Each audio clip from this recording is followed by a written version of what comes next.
Howdy folks, about to taste this fella. This is the Rock Brewing, the bag in a box IPA. This is the third of the bag in a box brews I've done. Of the four that I've been sent, I've still got the lager to go, and that will come soon, because then we're almost swung out of bloody winter. Got one or two more brews to do, and I'm going to get into some lagers. So at the moment I'm focusing a bit more on the beers to get me through autumn. But anyway, Rock IPA, brew in a bag. Link up there to brew day. Now I've done this one fairly simply.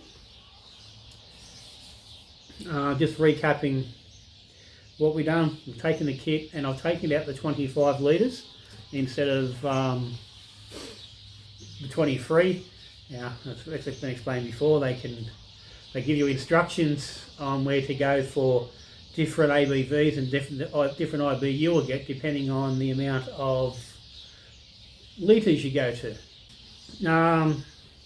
I've done the previous batches to closer to the 23 litres, I think, generally. Now, the hazy I did a bit of a mixed bag. I did a bit 1 to 22 and 1 to a bit more. The pale ale doesn't actually say, but I'm pretty sure I brewed that to 23 litres. Like I said, taking this one out to 25 because I was trying to get the malt body down a little bit.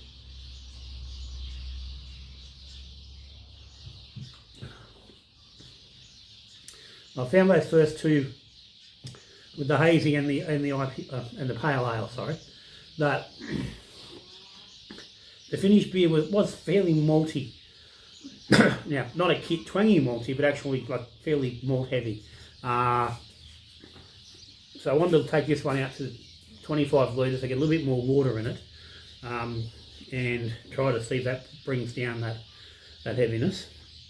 I did add an extra 200 grams of dextrose to keep the ABV up. So 15 litres went into the fermenter. What did I say? Yeah, original gravity was 1052. Says here I pitched Stem 42 New World Ale. I did watch the video back, and I was going to use the US 05, and I was looking for something else to top it up. I was going to put a bit more 05 in, but I didn't have any more. So I think I've just swapped out to the New World, knowing that it's going to handle that brew a little bit easier than what the 05 was. I was a bit concerned the 05 might have left us a little bit too much body. So we got down to 1009 after a ferment, basically at 19 degrees. Dry hopped, no sorry, it wasn't 1009, 111. Dry hopped on day 5 with 5 grams of Amarillo, 10 grams of Citra, 10 grams of Galaxy, and 25 grams of Talus. Remember, 15 gram batch, so if you're doing a full batch, you'd need to scale those up. This was kegged on the 5th of August. So today is the 26th, so it's 3 weeks old. The keg only went into the fridge yesterday, so it's been sitting here on the garage floor. The weather's been reasonably cool up until the last sort of week, but it's still cool, but it has been sneaking up into the mid-teens. But that's the extent of it. So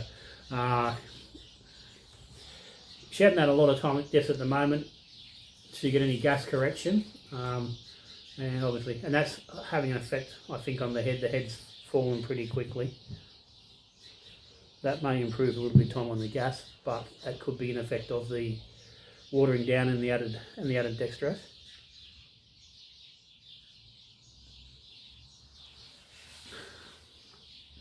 They're 3 weeks old. It's drinking quite nice. It's reasonably malty, but it's malty. It's 2-style maltiness now. It's got good malt presence. You know, beer starting at 1052. You're expecting that. As I said in the original video, there's some pale crystal in this. There's some toffee, so there's enough.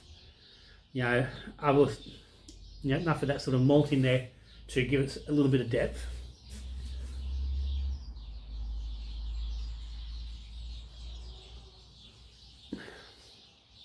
As I said, finished at 111, so it's gotten down into a nice, you know, lightish to medium mouthfeel. 5.4% ABV. It's a nice level for me. I think that's a nice level for an IPA. It's not, you know, it's not up there as high as it could be, but it's certainly down there. It's still in the range. You're not going down into, yeah, certainly not slipping into like a session IPA territory. And I think the guideline on the box for 23 litres was 5.3%. So we've kept it in that range.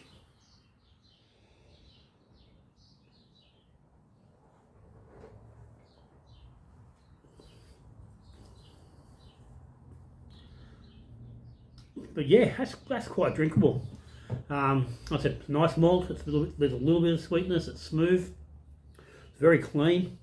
There's some hop there, but it's not a massive amount. It's not really jumping out and going, oh, like anything that's overly noticeable. Like I said, only small amounts of each different hop. There's 50 grams of hops in the 15 litres. So it's only, you know, 3 and a bit, you know, 3 1/3 grams a litre. So it's not heavy, and to a degree, it's probably, again, on the lighter end of that IPA range. You could probably go to a 5 or 6 grams a litre without any real problem. And I think if you like your hoppy, like some hoppy flavour, then that's certainly where I'd be recommending you go.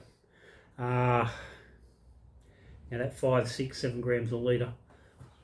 As it sits, it's almost drinking in session IPA territory.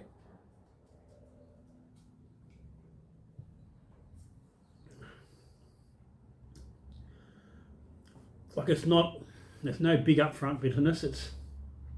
It's got some bitterness there, but it's not, yeah, it's not savage. And realistically, probably.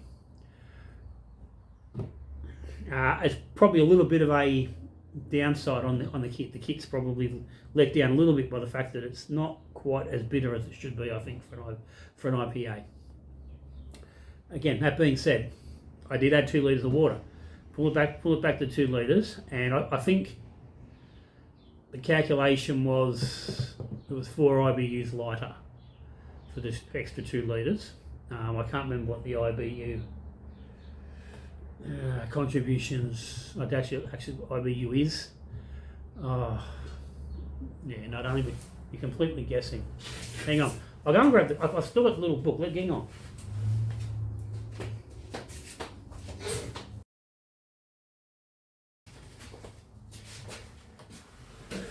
Righto. Yeah, got the little info book.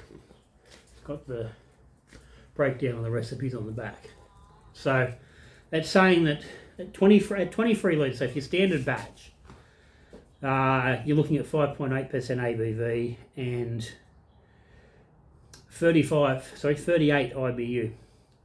Now, that ABV is going to be including a carbonation addition in the bottle. That is going to be based off you bottling, because the instructions are more focused on bottling. So I said to you, 25 litres, actually, 5.3 ABV, 35 IBU. So I said we've got 5.4, so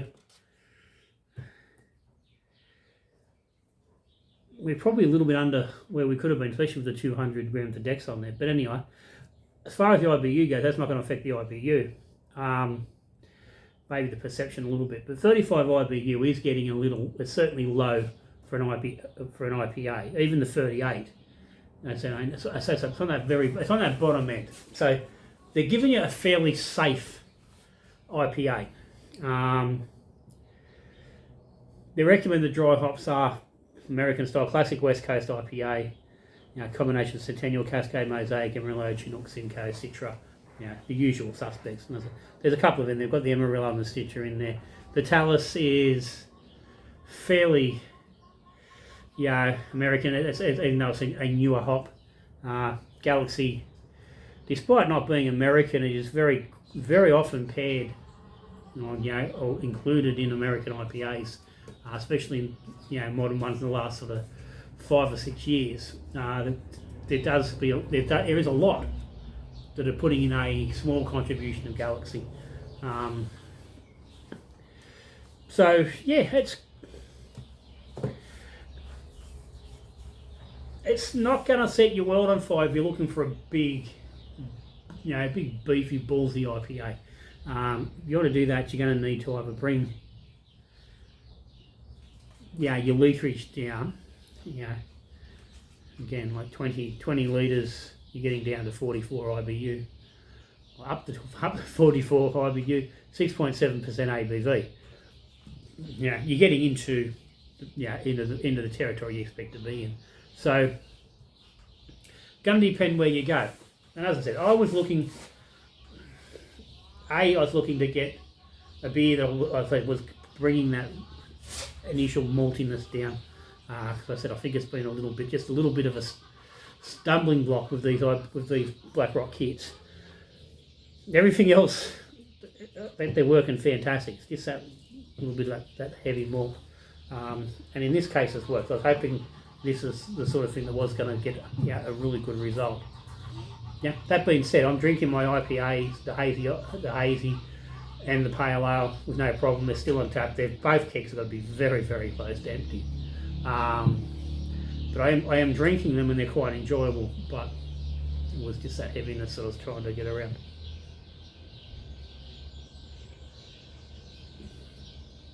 And it certainly worked. And that's a nice beer. I said it's definitely not holding, not producing the head that the previous two beers have. But I said that could simply be because it's just not been on the gas long enough and it just hasn't had time to really develop. But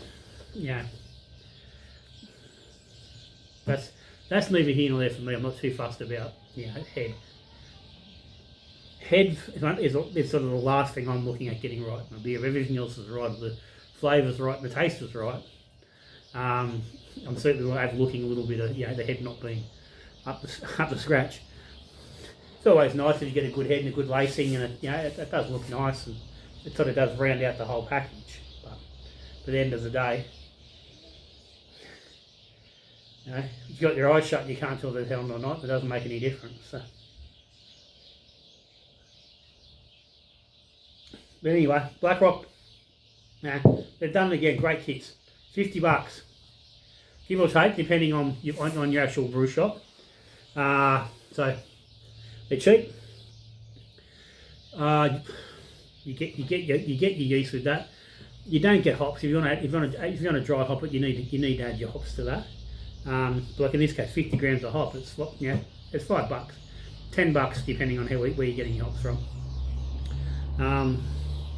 Yes, and I use a different yeast. But that being said, I've got a pack of yeast to use somewhere else, so it hasn't cost me anything extra.